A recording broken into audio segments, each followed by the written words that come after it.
నమస్తే. సామాన్యుడి చేతిలో సామాజిక అస్త్రం నెంబర్ 1 న్యూస్‌కి స్వాగతం. నేను రవీంద్ర. ఆంధ్రప్రదేశ్ ప్రభుత్వంలో అంటే ఇటు మంత్రులు గాని, అలాగే ఉన్నతాధికారులు వారి పనితీరుపై ముఖ్యమంత్రి చంద్రబాబు నాయుడు తీవ్రమైనటువంటి అసంతృప్తితో ఉన్నారు. ఇప్పుడు తాజాగా ఎమ్మెల్యేలకు కూడా క్లాస్ పీకినటువంటి సందర్భం. ఆయన పదే పదే చెబుతూనే ఉన్నారు. మీరు మారండి. మీ వ్యవహార శైలి మార్చుకోండి. మీ పద్ధతి మారాలి. లేని పక్షంలో కఠినమైనటువంటి చర్యలు ఉంటాయి. తాజాగా కలెక్టర్ల సమావేశంలో ఆయన చాలా కీలకమైనటువంటి వ్యాఖ్యలు చేశారు. ఆ తదుపరి కొంతమంది మంత్రులతో కూడా ఆయన సమావేశాన్ని ఏర్పాటు చేశారు. ఇలాంటి సందర్భంలో ఆయన చేసినటువంటి కామెంట్స్ ఏవైతే ఉన్నాయో ఇప్పుడు ఇటు రాజకీయ వర్గాల్లోనూ అలాగే అధికార వర్గాల్లో కూడా తీవ్రమైనటువంటి చర్చనీయాంశమైంది. ముఖ్యంగా దాదాపుగా 40 మంది ఎమ్మెల్యేల పనితీరు బాగోలేదు అని నేను గతంలోనే చెప్పాను. హెచ్చరికలు ఇచ్చినటువంటి సందర్భంలో దాదాపుగా 15 మంది వారి పనితీరు వ్యవహార శైలి ముందుగా మారింది. మిగిలిన 25 మంది వారు ఇష్టారాజ్యంగా వ్యవహరిస్తున్నారు. అంటే ఇది తెలుగుదేశం పార్టీకి సంబంధించినటువంటి ఎమ్మెల్యేల విషయం. వీరిలో నలుగురు లేదా ఐదుగురిపై త్వరలోనే వేటు పడబోతుంది అని ఒక స్ట్రాంగ్ కామెంట్ ఏదైతే చేశారో ఇప్పుడు రాష్ట్ర వ్యాప్తంగా ఒక చర్చనీయాంశం ఆసక్తికరంగా జరుగుతుంది. ఎందుకంటే సాధారణంగా ప్రభుత్వంలో ఇప్పుడు అనుసరిస్తున్నటువంటి విధానం 3 పార్టీల కలయికతో కూటమి ప్రభుత్వంగా ఏర్పడి తెలుగుదేశం పార్టీ, జనసేన, భారతీయ జనతా పార్టీ. ఇటువంటి తరుణంలో ఇక్కడ ఒక కీలకమైనటువంటి అంశం ఏంటి అంటే ఒక పక్కన మిత్రపక్షాలైనటువంటి వారిని సంతృప్తి పరచాలి. మరో పక్క సొంత పార్టీలో ఉన్నటువంటి క్యాడర్ కూడా ఒక రకమైనటువంటి స్ట్రాంగ్ మెసేజ్ అనేది ఇవ్వాలి. పదవుల పంపిణీ విషయంలోనే ఒక రకమైనటువంటి అయోమయం గందరగోళ పరిస్థితులు. ఇటువంటి క్రమంలో ఇవన్నీ కూడా ఒక రకమైనటువంటి ప్రతిబంధకాలుగా చంద్రబాబు నాయుడుకి మారాయి అని చెప్పడంలో ఎలాంటి సందేహం, అతిశయోక్తి లేదు. ప్రస్తుతం ఇప్పుడు రాజకీయ వర్గాల్లో రాజకీయ విశ్లేషకులు చర్చించుకుంటున్నట్లు ఏదైతే ఢిల్లీ వ్యవహారం ముఖ్యంగా జాతీయ రాజకీయాల్లోకి ముఖ్యంగా ఎన్డీఏ కన్వీనర్గా ఉప ప్రధానిగా నారా చంద్రబాబు నాయుడు వెళ్ళబోతున్నారు అనే ఒక అంశం, అలాగే దీనికి సంబంధించి ఇదే జరిగితే జనసేనాని ఆయన అభిప్రాయం ఏంటి, ఆయన నిర్ణయం ఏంటి అనేది మరో పక్కన చర్చ. అది ఎంతవరకు వాస్తవం అనేది తెలీదు, మనం గట్టిగా చెప్పలేం.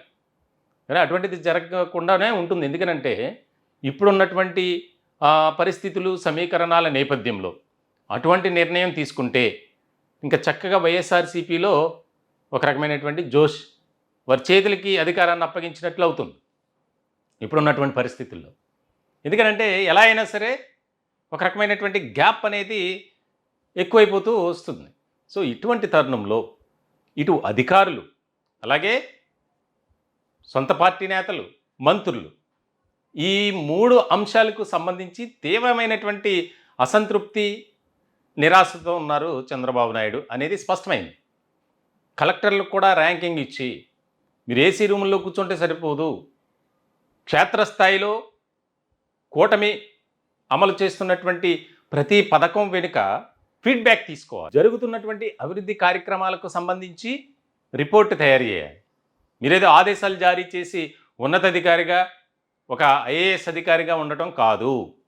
ఖచ్చితంగా మీ పరిధిలో ఉన్నటువంటి ప్రాంతాల్లో కూటమి ప్రభుత్వం ఏ రకమైనటువంటి అభివృద్ధి కార్యక్రమాలు కానీ సంక్షేమ పథకాలు అమలు చేస్తుందో అది క్షేత్రస్థాయిలో అమలవుతుందా లేదా, అట్ ద సేమ్ టైం ప్రజల అభిప్రాయాలు ఏంటనేది కూడా తెలుసుకోవాలి. అట్ ద సేమ్ టైం ప్రభుత్వానికి ఒక నివేదికను తయారు చేసి ఇవ్వాలి మీ పరిధిలో ఉన్నటువంటి ఆ యొక్క అంశాలను బట్టి అని ఆదేశాలు జారీ చేశారు. కొంతమంది పాటిస్తున్నారు, కొంతమంది పాటించట్లేదు. ముఖ్యంగా ఇటీవల ఒక ముఖ్యమైనటువంటి అంశం తెర మీదకి వచ్చింది. సోషల్ మీడియా వేదికగా తీవ్రమైనటువంటి ప్రచారం జరిగింది. అదేంటంటే కొంతమంది ముఖ్యమైనటువంటి ఐఏఎస్ అధికారులతో జగన్మోహన్ రెడ్డి భేటీ జరిగింది, మార్నింగ్ వాక్ మీటింగ్ అని తీవ్రమైనటువంటి చర్చ జరుగుతుంది. ఇలాంటి సందర్భంలో కలెక్టర్ల సమావేశంలో ముఖ్యమంత్రి నారా చంద్రబాబు నాయుడు అసహనం వ్యక్తం చేయటం అనేది కీలకమైనటువంటి పరిణామం. ఎందుకంటే సొంత పార్టీలో ఏం జరుగుతుంది ఏంటి అనేది చూసుకోవాల్సినటువంటి రెస్పాన్సిబిలిటీ ఆయనపై ఉంది. అలాగే ప్రభుత్వంలో ముఖ్యమంత్రిగా ఆయనే సుప్రీం కాబట్టి ఏం జరుగుతుంది, ఎవరెక్కడికి వెళ్తున్నారు, ఏ రకమైనటువంటి ఇన్ఫర్మేషన్ బయటకు వెళ్తుంది అనేది ముఖ్యమైనటువంటి విభాగాల్లోని సమాచారం అంతా తాడేపల్లికి చేరుతుంది అని ఇప్పటికే ఒక రకమైనటువంటి విమర్శలు ఆరోపణలు వినిపిస్తున్నాయి సోషల్ మీడియా వేదికగా. ఇటువంటి తరుణంలో ఎలక్ట్ అవ్వాల్సినటువంటి అవసరం చాలా ఉంది చంద్రబాబుపై. సో ఇటువంటి తరుణంలో కొంతమంది ఎమ్మెల్యేలు ఇష్టారాజ్యంగా వ్యవహరిస్తున్నారు. మంత్రులు వారు కూడా చెప్పినా వినడం లేదు. మరొక కొత్త అంశం తెర మీదకి వచ్చింది. ముగ్గురు లేదా నలుగురు అనేది ఒక అంశంగా మారితే 6 నుంచి 8 మంది ఉండొచ్చు అనేది కొంతకాలం చర్చ జరిగింది. ఇప్పుడు తాజాగా 8 నుంచి 10 మంది మంత్రులు అవుట్ అవుతున్నారు. కొత్త వారికి అవకాశం ఇస్తున్నారు. ఉగాదికి ముహూర్తం అనేది ఒక రకమైనటువంటి చర్చ.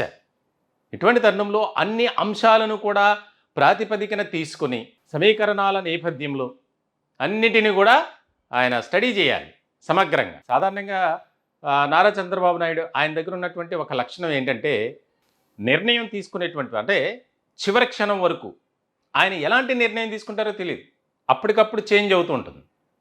అందరూ భావిస్తారు కానీ అది మారుతుంది. ఇలాంటి తరుణంలో ఎప్పుడైనా సరే ఎలాంటి సమీకరణాలైనా చోటు చేసుకోవచ్చు, ముఖ్యంగా మంత్రివర్గానికి సంబంధించి. ఈ రకమైనటువంటి చర్చ ఒకటి జరుగుతుంది. సో ఇటువంటి సందర్భాలు ఎందుకంటే అసలు ప్రభుత్వం ఏర్పాటు అయిన తర్వాత 6 నెలలకే ఈ రకమైనటువంటి స్మెల్ వచ్చింది.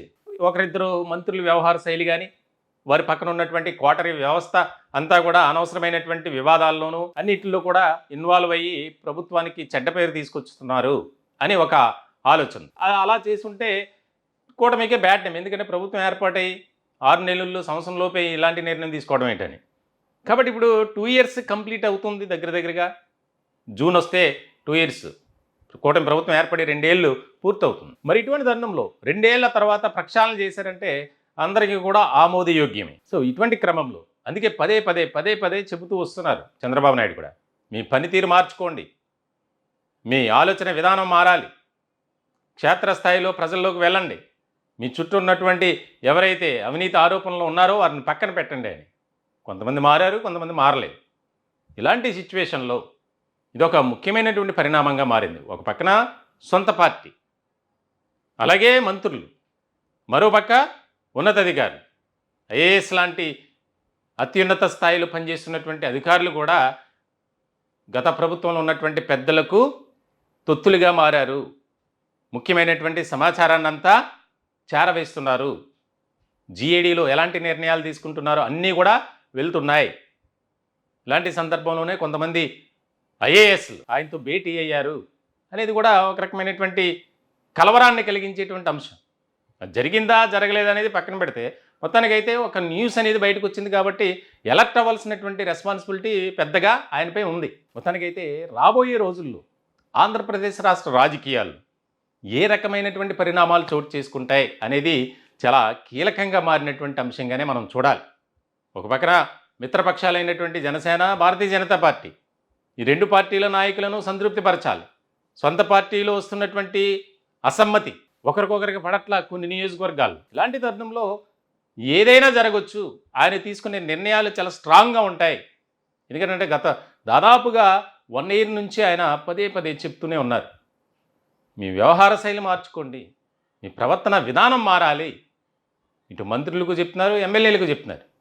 సో ఇటువంటి సందర్భంలో కలెక్టర్ సమావేశంలో ఆయన చేసినటువంటి కామెంట్స్ కానీ, ఆ సమావేశం పూర్తయిన తర్వాత కొంతమంది మంత్రులతో ఆయన మాట్లాడినటువంటి విధానం ఇప్పుడు రాష్ట్ర రాజకీయ వర్గాల్లో చర్చనీయాంశమైనటువంటి టాపిక్గా మారింది. ఈ టాపిక్పై మీ విలువైనటువంటి అభిప్రాయాలు కామెంట్ రూపంలో తెలియజేయండి. దయచేసి మా ఛానల్ని సబ్స్క్రైబ్ చేసుకోండి. Thank you.